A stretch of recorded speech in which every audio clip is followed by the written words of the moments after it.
Semua ini tentang boyband Korea kecil yang pada dasarnya tidak penting.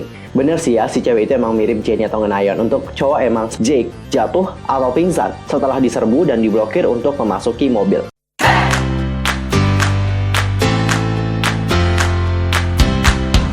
Annyeonghaseyo, Yusul Kimimnida, welcome back to my channel. Gimana kabar kalian hari ini? So fine, so good. I think you have problem, tapi tetap semangat ya, jangan sedih. For this time kita akan ngebahas tentang hal-hal yang lagi rame banget diperbincangkan alias viral banget, terutama di kalangan para K-pop fans. Apa aja sih itu? Aku nggak mau ngasih spoiler dulu, kalian saksikan aja videonya sampai habis karena ini juga sangat menarik banget untuk diikuti sampai akhir.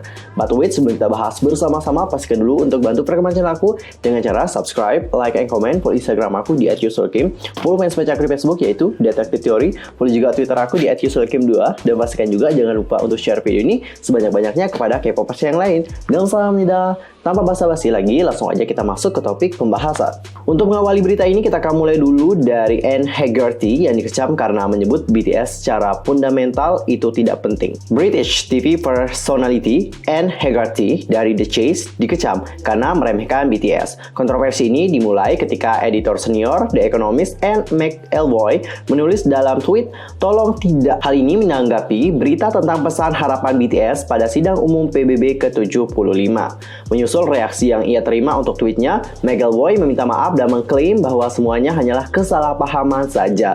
Dan berikut adalah tweet dari Ed. Tweet saya sebelumnya tentang BTS hanyalah bercanda dan saya minta maaf itu diambil dengan cara yang salah. Maaf. Mengomentari hal ini wajar banget dari para ARMY yang mungkin merasa agak marah ya dengan McElvoy. Kalau menurut aku secara pribadi, BTS itu kan lagi berpidato, menyampaikan pesan-pesan, dan juga pesan-pesan yang disampaikan dalam pidatonya itu sangat bagus banget sih menurut aku dan juga dapat memotivasi banyak orang. Lalu, kenapa dia di sini mengatakan tolong tidak? Apakah ia bermaksud bahwa kita itu tidak perlu mendengarkan apa yang dikatakan oleh BTS? Atau apakah dia di sini bermaksud bahwa seharusnya BTS tidak perlu memberikan pesan pada sidang umum PBB atau bagaimana? Dan berikut adalah pendapat dari para ARMY menanggapi hal tersebut. Pertanyaannya adalah, mengapa orang memilih tidak terprovokasi? Apakah mereka menyakitimu secara pribadi atau langsung? Apa yang mereka lakukan padamu? Apa yang mereka lakukan pada seseorang? Apakah mereka baru-baru ini melakukan sesuatu yang menyinggung perasaan Anda? Anda bisa saja dengan mudah meminta maaf dengan satu kata sederhana daripada mengatakan mengambil jalan yang salah. Dan kami akan pindah dari ini, tapi ini dia lagi, menghina orang lain. Memalukan karena editor senior masih tidak dapat memahami kekuatan kata-kata yang dimiliki. Nah, selain para ARMY yang bersuara, ada juga netizen di sini yang berdebat bahwa sebenarnya N ini nggak bersalah gitu, karena dia cuma mengungkapkan bahwa dia ini tidak suka dengan BTS. Lalu, apa salahnya jika dia ini membuat tweet tentang BTS? Dan mengenai hal itu, ARMY pun menjawab bahwa ini tuh bukanlah permasalahan mengenai apakah si McElvoy ini menyukai musik dari BTS atau tidak. Hanya saja, mengapa ia tidak ingin BTS berbicara di PBB ketika mereka memberikan manfaat besar bagi orang di dunia. Nah, masalah ini semakin besar guys, sebab Anne Hegarty, selebriti yang dikenal karena perannya dalam acara game ITV The Chase, menanggapi permintaan maaf McElvoy dengan cara yang sinis. Ia mengatakan, semua ini tentang boyband Korea kecil yang pada dasarnya tidak penting. Komentar dia ini menurut aku lebih parah ya ketimbang si McElvoy, meskipun McElvoy juga parah sih, tapi ini lumayan parah menurut aku secara pribadi. Lalu menanggapi scene ini, nggak cuman para ARMY doang yang ikut bersuara, tapi berbagai tokoh publik pun juga ikut bersuara. Salah satu contohnya adalah David. Buat yang belum kenal David, aku kenalin deh. Jadi David ini merupakan seorang jurnalis. Beliau adalah founder sekaligus editor dari Freckut Like, a men's beauty publication. Bahkan saat ini dia sudah centang biru di Twitternya. Nah, di sini beliau mengatakan, "Hi Anne, bukan untuk memanggilmu, tapi berharap aku bisa memanggilmu ke dalam percakapan ini. Saya tidak percaya pada pembatalan Fox, tapi saya percaya pada pengkoreksian.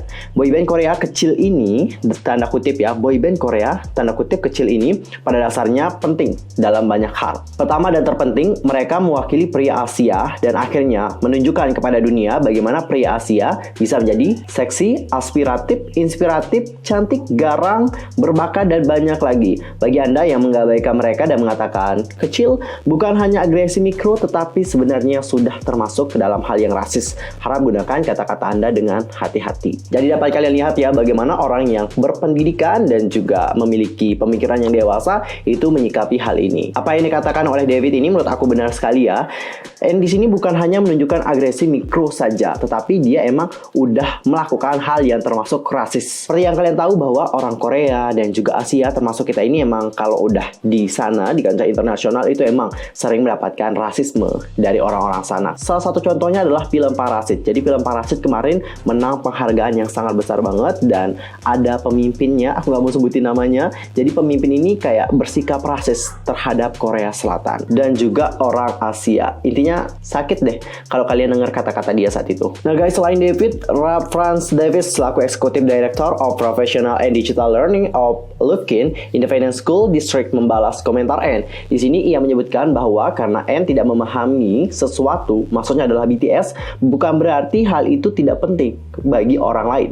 Dalam hal ini, jutaan orang lintas generasi, budaya, dan jenis kelamin di seluruh dunia mengabaikannya berarti membuka diri terhadap jenis pengawasan ini. Selain itu, banyak dari netizen yang juga menyerukan agar The Chase dari ITV ini segera menanggapi komentar rasis Hegarty. Sebelumnya pada tanggal 23 September yang lalu, BTS telah menyampaikan pidato di sidang umum PBB tahun ini, di mana mereka memberikan pesan harapan kepada jutaan orang dari semua lapisan masyarakat. Aku juga udah nonton video mereka, benar-benar menyentuh. Di sana BTS menyampaikan betapa sedihnya mereka dikarenakan COVID-19. Untuk pertama kalinya konser dibatalkan dan berbagai hal lainnya juga turut dibatalkan. Penampilan yang telah dipersiapkan untuk penggemar menjadi sia-sia. Di sana mereka sempat menyerah dan juga sedih, tapi mereka tidak menyerah seutuhnya. Mereka menyadari bahwa hal yang paling penting adalah menghargai dan menyemangati diri dan menjadi berbahagia karena di dalam dunia yang tidak pasti ini, jagalah selalu pentingnya nilai aku, kamu, dan kita.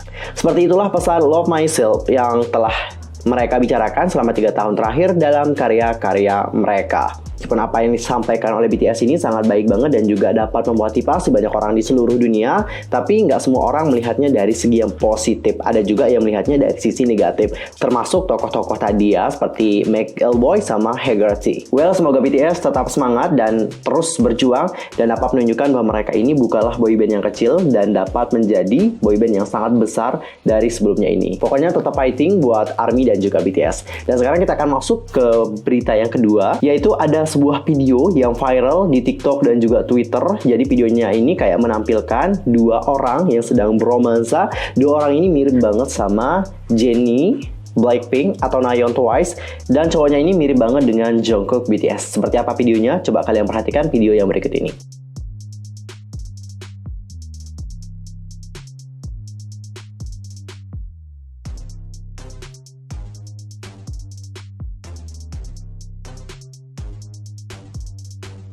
Wah gila sih, ini mirip banget ya. Ceweknya kalau aku lihat sih mungkin mirip Nayeon, tapi kalau aku ya pas lihat pada kesan pertama itu mirip banget sama Jennie Blackpink. Dan untuk cowok ya, aku ngelihatnya emang mirip Jungkook sih, tapi bedanya di sini dia tuh nggak punya tato gitu. Jadi ya ini sih bukan Jungkook ya, tapi cuman mirip doang.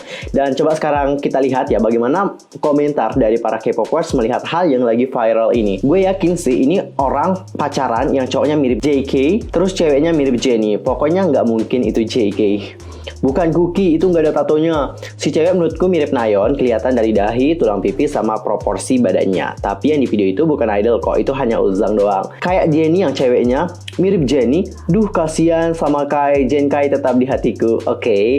Well, kalau kalian lihat bagaimana nih? Bener sih ya, si cewek itu emang mirip Jennie atau Nayeon. Untuk cowok emang seperti yang aku bilang tadi, kandidat terkuatnya adalah JK atau Jungkook. Tapi tolong dipahamin ya guys, ini tuh cuma mirip doang. Soalnya kalau asli ini Jennie atau sama Jungkook yang melakukan hal itu pasti udah boom banget dong. Apalagi baik Jennie dan juga Jungkook itu kan sama-sama berasal dari agensi yang besar nih. Wah, bisa-bisa jadi berita terheboh dan terboom di tahun 2020 ini kalau mereka bener-bener dating. Jadi it's impossible sih, cuma mirip doang. Oke, buat kalian yang mungkin udah terlanjur baper ya udah sih, biasain aja diri kalian untuk baper supaya nanti mungkin ada berita dating dari idol favorit kita itu nggak terlalu nyakitin banget. Soalnya ada kalanya mereka nanti akan berpacaran, jadi ya kita sebagai penggemar harus bersiap untuk melihat hal itu terjadi. Oke? fighting buat kalian. Dan untuk yang terakhir adalah ini tentang ENHYPEN yang dikabarkan terluka, ketakutan dan juga menangis setelah dikelilingi oleh fans saat di bandara. ENHYPEN emang belum melakukan debutnya, tapi para anggotanya telah mengumpulkan banyak penggemar sejak program Island. Masing-masing membernya telah menerima lebih dari 1 juta suara. Sudah lebih dari seminggu sejak line up ENHYPEN diumumkan pada Final Island dan grup tersebut telah menerima banyak cinta. Dan dalam 8 jam setelah meluncurkan akun Twitter, mereka sudah memiliki 0,5 juta pengikut. Selanjutnya dalam V-Live, ENHYPEN bahkan ditonton lebih dari 1,7 juta penggemar. Saat ENHYPEN berada di Bandara Gimpo Seoul untuk menaiki penerbangan dengan jadwal ke Pulau Jeju, banyak dari penggemar yang mengikuti mereka. Alhasil, para membernya pun dikerumuni oleh para penggemar yang datang untuk melihat mereka. Kejadian itu begitu riuh, bahkan outlet berita seperti Newson menggambarkannya seperti kekacauan.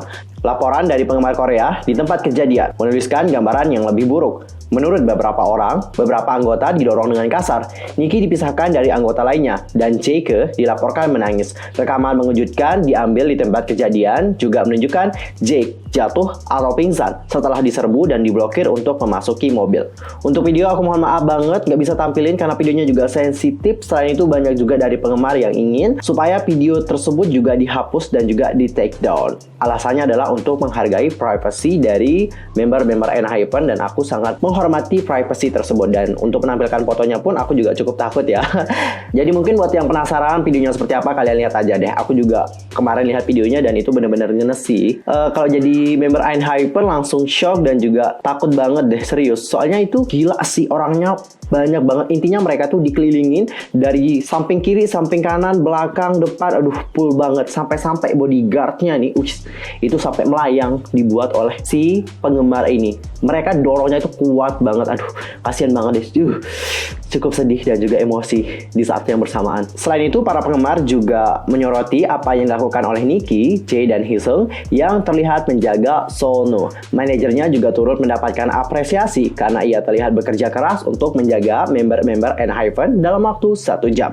Setelah video itu beredar, #ProtectENHYPEN menjadi trending nomor 1 di seluruh dunia. Penggemar meminta agensi Believe untuk menciptakan lingkungan yang aman bagi para anggota. Tak butuh waktu lama, agensi pun mengupload pemberitahuan etiket penggemar ke Weverse yang merinci dengan tepat bagaimana harus berperilaku untuk melindungi hak artis. Etiket ini semacam etika loh guys, bagaimana kalian bersikap sebagai penggemar yang baik, itu maksudnya. Jadi dalam pedomannya, agensi itu melarang penggemar mengunjungi ruang pribadi dan jadwal tanpa pemberitahuan ke publik. Penggemar yang melanggar aturan ini akan segera dikeluarkan dari lokasi dan diminta nih untuk menghapus video dan juga audio yang mereka ambil. Believe juga mengingatkan agar tidak menguntit member ENHYPEN.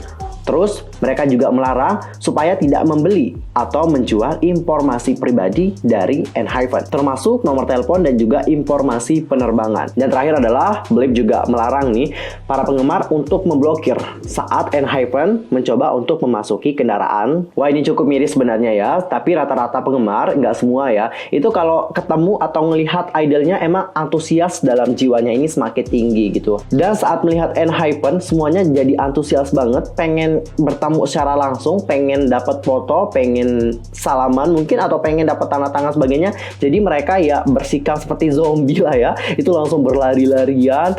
Member ENHYPEN ini jadi manusia gitu loh. Jadi wah, kayak dikerumunin banget mereka. Aku rasa banyak dari penggemar yang hadir saat itu tidak bermaksud sebenarnya untuk melukai para membernya, tapi emang hati ini susah dikontrol ya saat melihat idol yang kita favoritkan. Jadi karena situasinya juga crowded banget, hal itu dapat terjadi. Ya, semoga hal ini dapat menjadi pelajaran bagi kita semua. Kalau kita emang suka banget dengan seorang idol, itu tolong bisa mengkontrol diri sendiri supaya tidak bersikap yang kelewatan batas, apalagi sampai melukai idol favorit kita. Selain itu, dari hal ini pihak agensi juga seharusnya dapat berbenah diri ya. Mereka itu harusnya dapat menjaga informasi dari member ENHYPEN itu dengan lebih ketat lagi, termasuk jadwal-jadwal itu menurut aku harus dirahasiakan sih. Soalnya kalau tersebar dengan mudah itu bahaya banget gitu kan. Selain itu, penjagaan juga harus diperketat, mungkin dengan menyewa bodyguard dengan badan yang besar dan juga pasnya lebih strong dan juga kuat.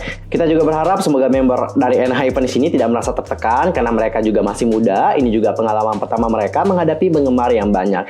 Jadi pasti shock banget. Intinya kita doakan yang terbaik untuk mereka dan semoga hal ini tidak terjadi terjadi lagi baik kepada ENHYPEN dan juga artis K-pop lainnya. Nah guys, itu adalah berita-berita yang lagi hangat dan juga viral banget diperbincangkan oleh para K-popers. Gimana? Kalian sekarang udah tahu kan dengan apa yang terjadi? Pastikan untuk subscribe YouTube Yusril Kim supaya kalian nggak ketinggalan tentang info menarik seputar dunia per-K-popan. Karena di YouTube ini lengkap banget informasi-informasi terkini seputar dunia per-K-popan. Jadi kalian jangan sampai lupa subscribe ya supaya kalian nggak ketinggalan.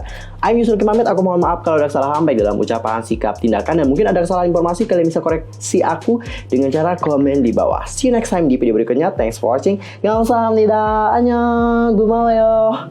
Udah 감사합니다, gumawoyo lagi ya. Ini kadang bego. Miane.